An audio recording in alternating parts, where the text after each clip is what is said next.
Mask ही हमारा सबसे बड़ा हथियार है।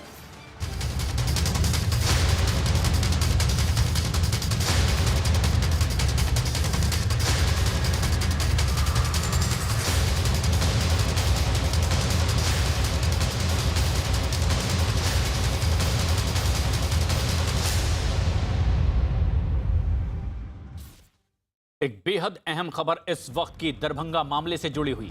न्यूज 18 के जनक दवे की खबर है कि दरभंगा पार्सल धमाका मामले में गिरफ्तार नासिर से पूछताछ में कई जानकारियां सामने आई है। सूत्रों के मुताबिक नासिर ने बताया कि इकबाल खाना ने उसे ऑनलाइन बम बनाने की ट्रेनिंग दी थी और उसका मकसद टाइम बम बनाना था और इसके लिए डेटोनेटर को फटने से पहले ही सर्किट को फ्लेम देना और ऐसा करने के लिए नाइट्रिक एसिड और सल्फ्यूरिक एसिड को मिलाना पड़ता है। दोनों कैसे मिलाए जाएं, कितनी देर में ये दोनों मिलें, इसके लिए नासिर ने एक रास्ता निकाला। उसे दोनों के बीच कागज रखने के लिए कहा गया और माना यह जाता है कि जैसे ऐसा करने पर कागज एसिड की वजह से कुछ देर में जल जाता और दोनों एसिड आपस में मिल जाते और ऐसा होते ही एक बड़ा धमाका होता। इकबाल ने नासिर को दोनों एसिड के बीच में कागज रखने के लिए ही कहा था, लेकिन नासिर ने गलती से दोनों एसिड के बीच में हार्डबोर्ड रख दिया और यह साजिश नाकाम हो गई। जनक दवे हमारे सहयोगी ज्यादा जानकारी के साथ हमसे सीधे जुड़ रहे हैं। जनक, ये एक बड़ी साजिश थी जो नाकाम हुई है, लेकिन अब ये संदिग्ध आतंकी गिरफ्त में है, पूछताछ इनसे हो रही है। क्या और ताजा जानकारियां मिल पाई है? देखिए, एनआईए के सामने अब जो सुफियान नाम का व्यक्ति कौन था वो एक अभी से पूछताछ की जा रही। क्या क्योंकि जो पार्सल सिकंदराबाद से ट्रेन में रखा गया इमरान और नासिर की ओर से, तब उस पे नाम लिखा था सुफियान का और जो पान कार्ड नंबर भी एंट्री दी गई थी। तो ये सुफियान केवल डमी ही होगा ऐसा मानना है, बट फिर भी सुफियान नाम क्यों लिखा इसकी एक पड़ताल की जा रही है। क्योंकि बम तो काजीपेड़ और रामागुंडम के बीच में ये बम फटना था, उसको दरभंगा पहुंचना ही नहीं था। तो ऐसे में सुफियान नाम के व्यक्ति कौन है या ऐसे ही डमी के नाम पे इसकी पड़ताल की जा रही है। उसके अलावा यूपी का जो मॉड्यूल है इकबाल के जो रिक्रूटर है जो इकबाल खाना, उसके मद्देनजर वो किस तरीके से सलीम काफिल संपर्क में था और बाकी कौन लोग हैं या नहीं इस मॉड्यूल में, यूपी मॉड्यूल में, ये तमाम चीजें हैं जो एनआईए प्रायोरिटी पर अभी उनसे पूछताछ कर रही है तमाम आरोपियों से। क्योंकि उनका जो मॉड्यूल था वो तो बिल्कुल साफ हो गया, उनकी मंशा थी वो भी साफ हो गई। जहां धमाका करना था वो धमाका उस जगह पर न हुआ, उस साजिश का भी खुलासा हो गया। लेकिन अब तो टेक्निकल सर्वेलेंस में जो क्या बातें थी, इमरान ने की साजिश किए थे, इसके अलावा बाकी कोई लोग हैं या नहीं, ये सारी चीजें हैं जो एनआईए फिलहाल पूछताछ से जुटाने की कोशिश कर रही है। जिन आरोपियों को अभी गिरफ्तार किया गया है, किस बिना पर कैसे सुरक्षा एजेंसियां इन तक पहुंच पाई है? बिल्कुल, देखिए प्रशांत, ये बेहद जो इंटरेस्टिंग रहा था जब ये धमाका हुआ तो उस समय अंदाजा नहीं था कि धमाका कोई एक साजिश का हिस्सा हो सकता है। लेकिन जब दरभंगा जंक्शन पर हुआ तो जब जांच का पहले बिहार पुलिस या जीआरपी जो कर रही थी, उनको ये एनआईए को इनपुट मिला कि ये शुरुआती जो ह्यूमन इंटेलिजेंस या नॉर्मल इंटेलिजेंस के आधार पर हम जांच करते हैं कि ट्रेन कहां से कहां के लिए चली। तो ट्रेन सिकंदराबाद से चली थी। ऐसे में जो संदेश है वो सीएसएल तेलंगाना को दिया गया कि आप जरा चेक कीजिए ये जो पार्सल था वो किससे पैक कराया, तो वो भेजने वाला पार्सल का जो व्यक्ति था वो कौन था। तो उसकी बिना पर, उसकी जानकारी पर सीएसएल तेलंगाना ने इनपुट शुरू किया और ये पार्सल कौन रखने आया था ये सीसीटीवी उसके खंगाले जा रहे। उसमें दो संदिग्ध दिखे जो कार में आ रहे हैं और जाके बम रख रहे हैं। उनकी टेक्निकल सर्वेलेंस की गई, उसके बाद ह्यूमन इंटेलिजेंस सिस्टम किया गया, उसके बाद इमरान और नासिर के नाम की जानकारी सामने आई।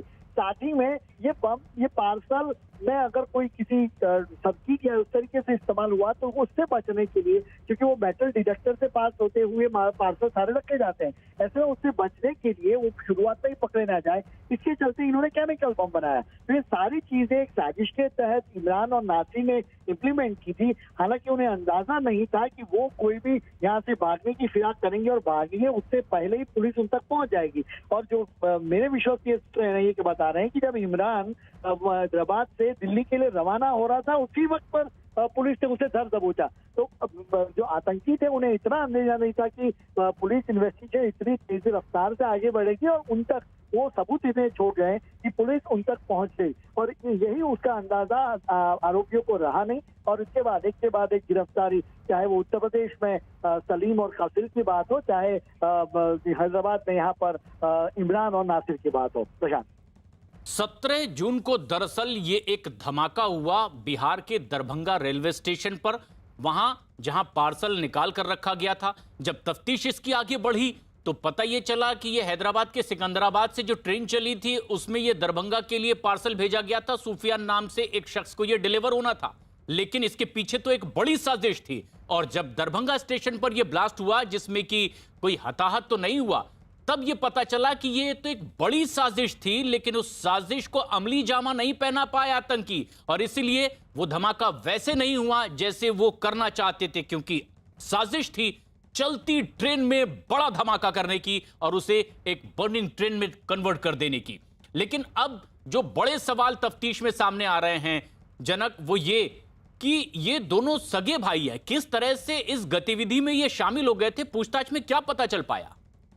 देखिए, सलीम की जो जानकारी, चूंकि रेडिकलाइज सलीम ज्यादा था, चूंकि इमरान तो पिछले 1.5 साल से ही तेलंगाना शिफ्ट हुआ था यूपी से, लेकिन सलीम है वो सलीम के कहने पर नासिर है वो काफी रेडिकलाइज हो गया था। और नासिर बकायदा पाकिस्तान 3 दफा गया। उसकी पासपोर्ट डिटेल जब एनआईए ने निकाली तब पता चला कि ये 3 दफा वहां पाकिस्तान मिलने गया। और ये जो पूरा मॉड्यूल है वो इस तरीके से पूरी तरह से रेडिकलाइज हो चुका था कि चाहे आप उत्तर प्रदेश के शामली के सलीम की बात करें तो सलीम वो खुद यहाँ से सऊदी गया और सऊदी में इमरान खाना से किसी एक व्यक्ति से मुलाकात कराई।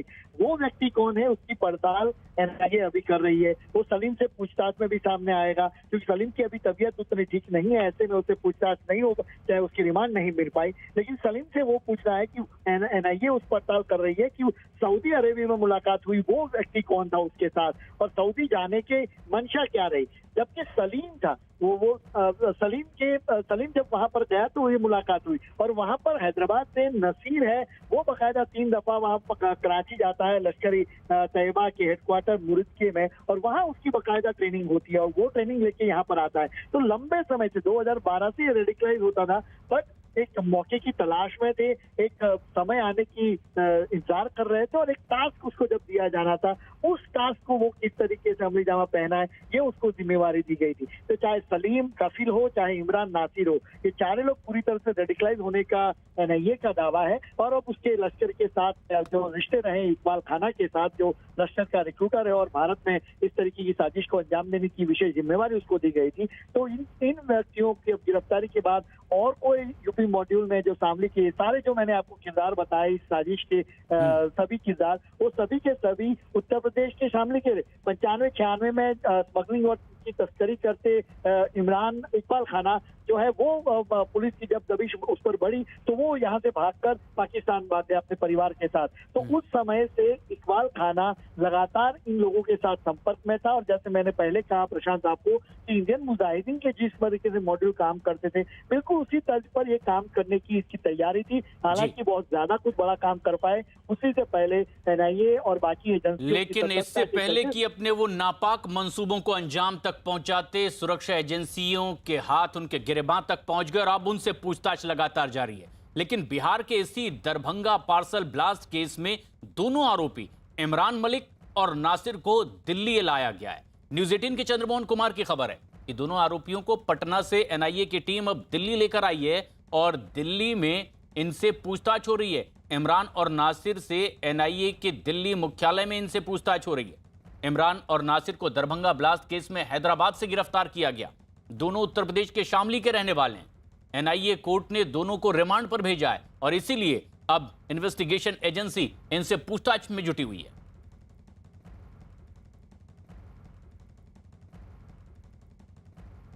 दरभंगा धमाके पर एक और बड़ी खबर इस वक्त की। न्यूज 18 के चंद्रमोहन कुमार की खबर है कि एनआईए की टीम कफील को लेने के लिए पटना बेउर जेल पहुंची थी और अब लेकर चली गई है। कफील को धमाके के मामले में यूपी से गिरफ्तार किया गया था और एक दिन पहले ही एनआईए कोर्ट ने पूछताछ के लिए रिमांड को मंजूरी भी दी और इसके बाद एनआईए की टीम कफील को पूछताछ के लिए अपने साथ ले गई है और उससे पूछताछ भी की जा रही है। एनआईए को फंडिंग डॉक्यूमेंट्री एविडेंस काफ़ी मिले हैं और उसकी इंटरनेशनल फंडिंग हुई है 1,60,000 का। ये जो आतंकी लश्कर तैयबा उससे हुई है और एविडेंस काफ़ी है एनआईए के पास। तो हम ये चूँकि अंदर इन्वेस्टिगेशन है तो इसको अभी डिस्क्लोज डॉक्यूमेंट्स करेंगे नहीं। और इसको ये सलीम को जुडिशल कस्टडी में ही है अभी। एनआईए ने उसके हम लोग ने मांगा है ये काफिल का 6 दिन का और 9 तारीख तक मिला है। ये कितनी बड़ी साजिश रची जा रही थी? साजिश तो काफ़ी बड़ी थी और जब ये ब्लास्ट हो जाता तो काफ़ी जाने जाती। आप सोच सकते हैं कितनी अनलकली बच गए, छोटा ही होकर रह गया। संदीप बोल हमारे सहयोगी इस वक्त हमसे सीधे जुड़ रहे हैं, चंद्रमोहन कुमार जो पटना में मौजूद हैं।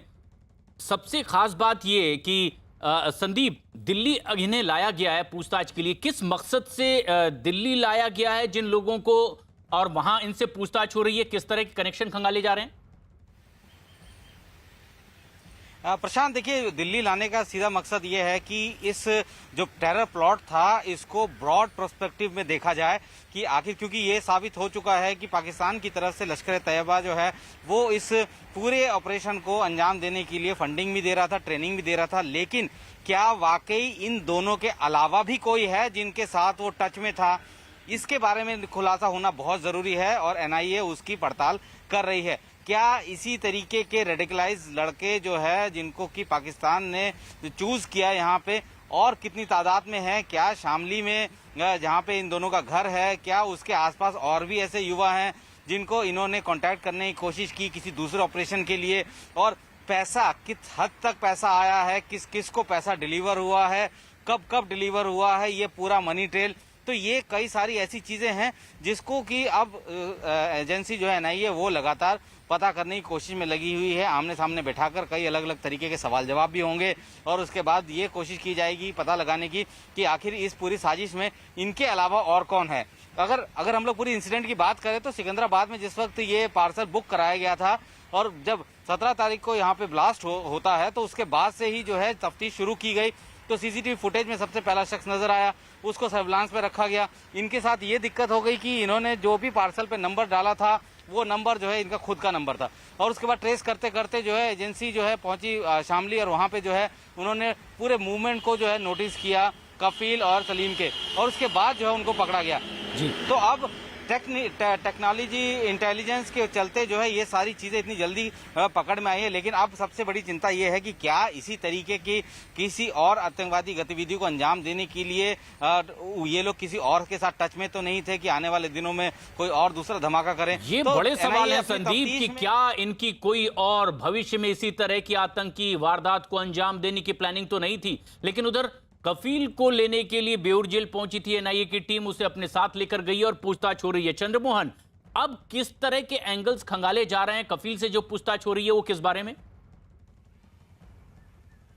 बिल्कुल, देखिए, एनआईए की टीम कफील को लेकर एटीएस हेडक्वार्टर पहुंची है और सुबह से ही उनसे पूछताछ शुरू हो गई है। एटीएस और साथ ही जो एनआईए की टीम है वो यह खंगालने की कोशिश कर रही है कि सलीम और कफील, जो इसके मास्टरमाइंड माने जा रहे हैं सलीम, वो किस तरह से इस पूरे घटना को अंजाम देने के लिए, इस पूरे ब्लास्ट को अंजाम देने के लिए उन्होंने साजिश रची थी। और साथ ही यह भी खंगालने की कोशिश हो रही है कि जो सलीम हैं वो अब तक कितने बार पाकिस्तान जा चुके हैं और साथ ही कब कब उनकी बात हुई थी, और जिस दिन धमाका हुआ था उस दिन क्या जो पाकिस्तान में बैठे हुए लोग हैं इनके आका हैं उनसे भी लगातार संपर्क में हैं, और जो कॉल डिटेल्स निकाले गए हैं उसमें कई अहम जानकारियां सामने आई है। साफ तौर पर यह माना जा रहा है कि जिस दिन यह धमाका हुआ था दरभंगा स्टेशन पर, उस दिन एक शख्स वहां पर देखा गया था जो काफ़ी बेचैनी में था, कभी बाहर निकल रहा था तो कभी ब्लास्ट के स्थान पर जा रहा था।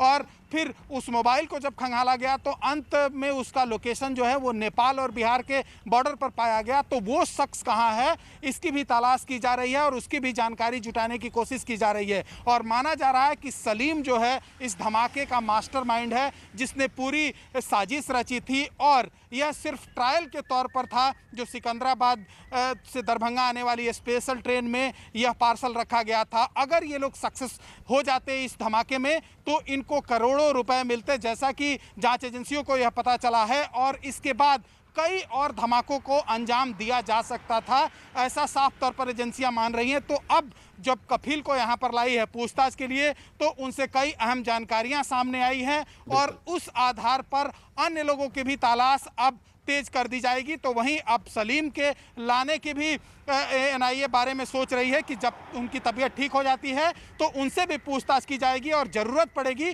तो सलीम और कफील ये दोनों दिल्ली भी ले जाए जा सकते हैं। और चारों को एक साथ, पहले तो अलग अलग रखकर, फिर दो को एक साथ रखकर और फिर चारों को आमने सामने कर इस पूरे मामले की पूछताछ हो सकती है, जो मुझे जानकारी मिली है उसके मुताबिक। और ये पूछताछ इसीलिए भी आगे बढ़ रही है। लेकिन दिल्ली अब 2 आरोपियों को ला लिया गया है। संदीप, सवाल ये कि अगर हवाला के जरिए फंडिंग भी हो रही थी, ये शुरुआती जानकारी मिल रही है, तो कई और ईडी की छापेमारी हुई है, तफ्तीश हुई है, जिसमें यह खंगालने की कोशिश हुई है कि धर्मांतरण के लिए किस तरह से आतंकवादी संगठन इन्वॉल्व थे या फिर उन्हें हवाला के जरिए पैसा पहुंचाया गया। क्या ये सारे कनेक्शन कहीं मिल भी सकते हैं? इस तरह की भी आशंका है हवाला के जरिए जिस तरह की फंडिंग हो रही थी।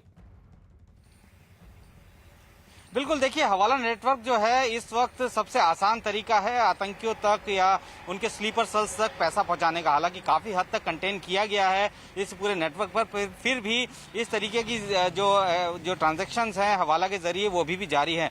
एनआईए जो है वो अब इस चीज को लेकर जो है ज्यादा फोकस कर रही है कि आखिर ये पैसा किस किस को गया, किस किस को डिलीवर किया गया और किस किस को डिलीवर होना था। तो ये सारी चीजें, और एक बार मनी ट्रेल पता लग जाए तो उससे जो है ये भी पता लग जाएगा कि कितने लोगों के संपर्क में ये थे, कितने लोगों को इनको पैसे देने थे, क्या अगर जो केमिकल जो एक्सप्लोजिव अगर आप खरीद रहे हैं तो वो जो है किस किस को दिए गए थे, और अमाउंट भी डिसाइड हो जाता है। अमाउंट देख के पता लग जाता है कि ये जो है किस तरीके के एक्सप्लोजिव को कब और कहाँ खरीदने की तैयारी में थे।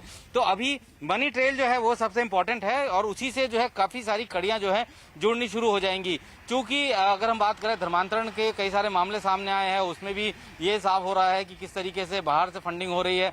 तो हो सकता है कि सब कड़ियां एक साथ जुड़े, लेकिन अभी फिलहाल जो है दोनों को सेपरेट करके ही देखा जा रहा है। अगर इस पूरे इंसिडेंट के बाद जो है अगर कहीं से लगता है कि हाँ इनके तार उससे भी जुड़ रहे थे तो जाहिर सी बात है उस पर भी कार्रवाई होगी। लेकिन अभी सबसे बड़ी पहली जरूरी है कि क्या और भी ऐसे स्लीपर सेल्स है जिनको एक्टिवेट करने के लिए पैसा दिया जा रहा था, कब से दिया जा रहा था, कितना पैसा दिया जा रहा था, ये सबसे महत्वपूर्ण कड़ी है। जो क्या कोई और बड़ी आतंकी साजिश की तैयारी तो नहीं चल रही थी कि भविष्य में हिंदुस्तान में इसी तरह से कोई इस तरह के नापाक मंसूबों को अंजाम तक पहुंचाया जाए? इसके लिए भी ये पूछताछ जारी है और इनके ये मंसूबे नाकाम हो इसलिए सख्ती से इनसे पूछताछ भी की जा रही है। अपडेट्स भी आपसे लेते रहेंगे, लेकिन एक और